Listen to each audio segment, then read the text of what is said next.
जय हिंद दोस्तों, स्वागत है आपका हमारा YouTube channel golden classes Rampur में। तो आज हम इस वीडियो में पढ़ने वाले हैं क्लास 10 के मैथ का तीसरा चैप्टर दो चर वाले रैखिक समीकरण युग्म। तो इस वीडियो में हम पढ़ने वाले हैं इस चैप्टर का प्रश्नावली 3.2। तो चलिए शुरू करते हैं।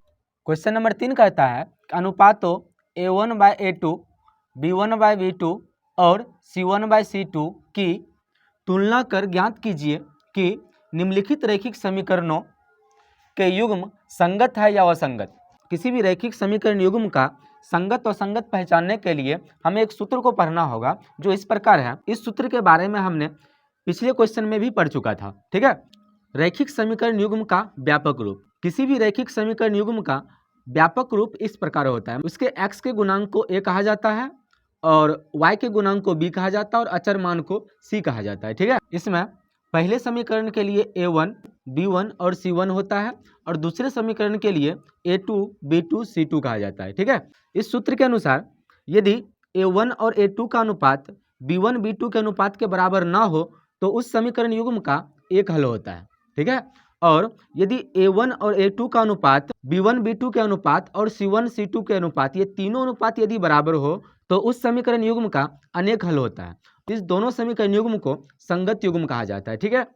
यदि a1, a2 का अनुपात बराबर होगा b1, b2 के अनुपात का और c1, c2 के अनुपात का ये बराबर ना हो तो इसका कोई हल नहीं होता है और इसे असंगत युग्म कहा जाता है, ठीक है। तो यहाँ पर हम क्या करेंगे, इन दोनों समीकरण युग्म के RHS में 0 लाना होगा। तो इसके लिए क्या लिखेंगे, 3x + 2y, 5 को हम बराबर किस साइड लाएंगे तो ये हो जाएगा -5 बराबर 0। क्यों? क्योंकि इस साइड ये प्लस में था, इधर आने के बाद ये माइनस में आ जाएगा, ठीक। फिर से 2x - 3y - 7 बराबर 0।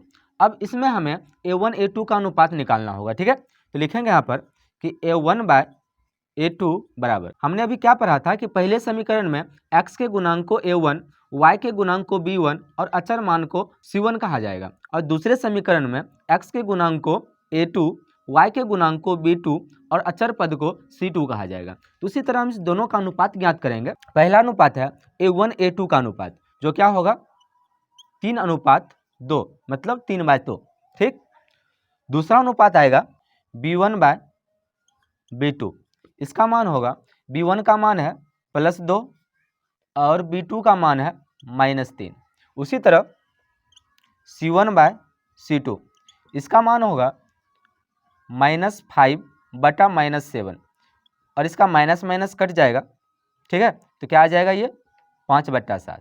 अब आप यहाँ पर देख सकते हैं कि a1, a2 का अनुपात b1, b2 के अनुपात के बराबर नहीं है, मतलब ये दोनों एक समान नहीं है, ठीक है। यदि ये दोनों एक समान नहीं है तो यहाँ पर हम पहला सूत्र का प्रयोग करेंगे। तो यहाँ पर क्या लिखेंगे, चूंकि a1/a2 not equal to b1/b2, इसलिए यह समीकरण युग्म संगत है, ठीक है। इसी प्रकार क्वेश्चन नंबर 2 को बनाएंगे। इसमें भी हम क्या करेंगे कि दोनों संख्याओं को LHS में लाना होगा, ठीक है। तो क्या लिखेंगे यहाँ पर कि 2x - 3y - 8 बराबर 0। फिर से 4x - 6y - 9 बराबर 0। अब हम a1/a2 का अनुपात निकालेंगे जिसका मान होगा 2/4। इसे काटने पर क्या आ जाएगा, ये 1/2। दूसरा होगा b1/b2, इसका मान होगा -3 बटा -6। इसे काटने पर आ जाएगा 1/2। फिर से c1, c2 ये हो गया तो क्या हो जाएगा c1/c2 बराबर -8 बटा -9। इसका माइनस माइनस कैंसिल हो जाएगा तो क्या बचेगा 8/9।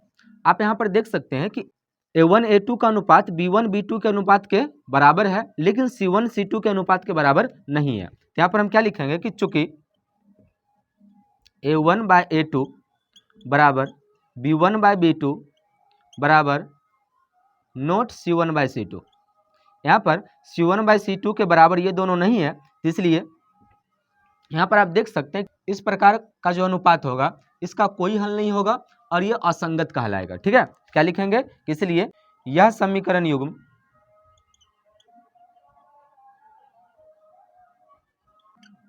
असंगत है।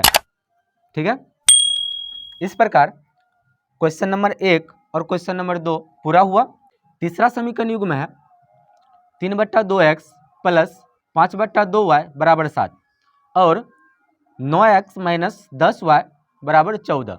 यहाँ पर लिखेंगे या, तो क्या हो जाएगा, इस 2 और 2 का एलसीएम 2 आएगा। ठीक, अब 2 इकाई 2 और 3 इकाई 3 प्लस फिर 2 इकाई 2 और 5 इकाई 5 बराबर 7। यहाँ नीचे कुछ नहीं तो 1 लगा सकते हैं हम। फिर से लिखेंगे या, अब इस दोनों को क्या करेंगे, क्रॉस मल्टीप्लिकेशन। तो क्या आ जाएगा, ये इस 1 से दोनों को गुना करेंगे तो आ जाएगा 3x प्लस 5y बराबर, इन दोनों को गुना करने पर आ जाएगा 14। तो समीकरण 1 इस प्रकार से हम आसान बना सकते हैं इसे। ठीक, अब यहाँ क्या करेंगे कि इसके RHS में जो भी संख्या है इसे LHS में लाएंगे। ठीक, तो क्या हो जाएगा, ये 3x प्लस 5y माइनस 14 बराबर 0। ठीक, फिर से इस दूसरा समीकरण का 9x माइनस 10y माइनस 14 बराबर 0। ठीक, अब इसका सबसे पहले हम क्या करेंगे कि a1/a2 का अनुपात, a1 का मान आ जाएगा 3 और a2 का मान है 9। जब इसे काटेंगे तो क्या आ जाएगा, ये 3 एकम 3 और 3 तिया 9। ठीक, दूसरा है b1/b2 का अनुपात, ये हो जाएगा b1 का मान है 5 और b2 का मान -10। इसे काटने पर आ जाएगा 1/-2। ठीक, अगला है c1 c2, तो हो जाएगा c1/c2 बराबर -14/-14। इसे काटने पर क्या आ जाएगा, 1/1। ठीक, तो अब यहाँ देख सकते हैं आप कि a1 a2 का अनुपात b1 b2 के अनुपात के बराबर नहीं है। तो क्या लिखेंगे यहाँ पर कि a1/a2 बराबर नोट b1/b2 लिखेंगे। इसलिए आप देख सकते हैं यहाँ पर सूत्र में इस प्रकार का जो अनुपात होगा उसका एक हल होता है और इसे हम संगत कहते हैं। ठीक, तो यहाँ पर लिखेंगे कि इसलिए यह समीकरण युग्म संगत है। ठीक है, इस प्रकार क्वेश्चन नंबर 3 पूरा हुआ। ठीक, चौथा समीकरण युग्म है 5x minus 3y equal to 11 और -10x plus 6y equal to -22। अब इसे क्या करेंगे कि हम RHS में जो भी संख्या है इसे LHS में लाएंगे। ठीक, तो लिखेंगे यहाँ पर 5x माइनस 3y माइनस, जब इसे 11 को इस साइड लाएंगे तो ये हो जाएगा, ये प्लस में इधर आ जाएगा तो -11 हो जाएगा, इधर इक्वल टू 0। फिर से इसे -10x प्लस 6y, ये माइनस में है, इधर आने के बाद आ जाएगा प्लस में, तो हो जाएगा +22 इक्वल टू 0। ठीक है, अब यहाँ पर क्या करेंगे कि a1 a2 का अनुपात याद करेंगे। लिखेंगे a1/a2 बराबर 5/-10। इसे काटने पर आ जाएगा -1/2। दूसरा है b1/b2, इसका जो अनुपात होगा -3 अनुपात +6, काटने पर आ जाएगा ये -1/2। और c1 c2 का अनुपात ये आ जाएगा -11 और 22, तो हो जाएगा -11/+22। ठीक है, इसे काटने पर हो जाएगा -1/2। यहाँ पर आप देख सकते हैं कि तीनों का जो अनुपात है तीनों बराबर है। ठीक है, तो यहाँ पर हम क्या लिखेंगे कि चूंकि a1/a2 equal to b1/b2 equal to c1/c2। अब यहाँ पर तीनों का अनुपात बराबर है, लिखेंगे किस लिए। अब यहाँ देख सकते हैं कि तीनों का अनुपात जब बराबर हो तो इसका अनेक हल होता है और इसे भी हम संगत युग्म कहते हैं। ठीक, यहाँ पर लिखा जाएगा यह समीकरण युग्म संगत है। ठीक है, इस प्रकार क्वेश्चन नंबर 4 पूरा हुआ। तो पांचवें समीकरण युग्म में क्वेश्चन है 4/3x प्लस 2y बराबर 8। दूसरा है 2x प्लस 3y बराबर 12। यहाँ पर लिखेंगे या 3 और 1 का एलसीएम लेंगे तो आ जाएगा 3 और 1 का एलसीएम होगा 3।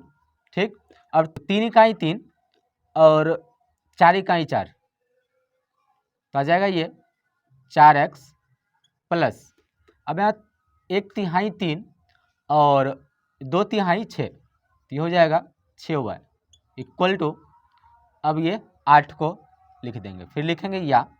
अब यहाँ पर हम क्या करेंगे कि 8 के नीचे 1 लगा सकते हैं और तिर्यक गुना कर देंगे। तो इसका गुना जो आएगा क्या आ जाएगा, ये 4x प्लस 6y बराबर, अब 8 तिया कितना हो जाएगा 24। क्या गया हमारा समीकरण 1। ठीक, अब हम क्या करेंगे कि इसके RHS में जो संख्या है उसे LHS में लाएंगे दोनों को। ठीक, तो लिखेंगे 4x प्लस 6y, अब इस 24 को बराबर किधर लाएंगे तो हो जाएगा -24 बराबर 0। ठीक, दूसरा 2x प्लस 3y, इस 12 को जब इधर लाएंगे तो हो जाएगा -12 बराबर 0। अब यहाँ पर क्या करेंगे कि A1 A2 का अनुपात निकालेंगे। ठीक, तो क्या आ जाएगा, ये A1/A2 बराबर 4 और 2, तो क्या लिखेंगे हम 4/2, काटने पर आ जाएगा ये 2/1। ठीक, फिर से दूसरा में आ जाएगा B1/B2, इसके लिए B1 का मान है 6 और B2 का मान 3, काटने पर 2/1। फिर से तब लिखेंगे C1/C2 बराबर, अब C1 का मान है -24 और C2 का मान है -12, तो इसे भी काटने पर हो जाएगा ये 2/1। आप यहाँ देख सकते हैं कि तीनों का जो अनुपात है ये तीनों अनुपात बराबर है। जब तीनों अनुपात बराबर है तो क्या लिखेंगे हम, चूंकि A1/A2 बराबर B1/B2 बराबर C1/C2। अब ये तीनों अनुपात यदि बराबर होता है तो यहाँ पर देख सकते हैं कि ये जो सूत्र है इसमें क्या कहा गया कि जब तीनों अनुपात बराबर हो तो इसका अनेक हल होगा और इसे संगत युग्म कहेंगे। ठीक, क्या लिखेंगे, इसलिए यह समीकरण युग्म संगत है। ठीक है, इस प्रकार क्वेश्चन नंबर 3 का सारा क्वेश्चन पूरा हुआ। ठीक, यदि आपको यह वीडियो पसंद आया तो वीडियो को लाइक करें और यदि हमारे चैनल पर नए हैं तो चैनल को सब्सक्राइब करें। Thank you for watching.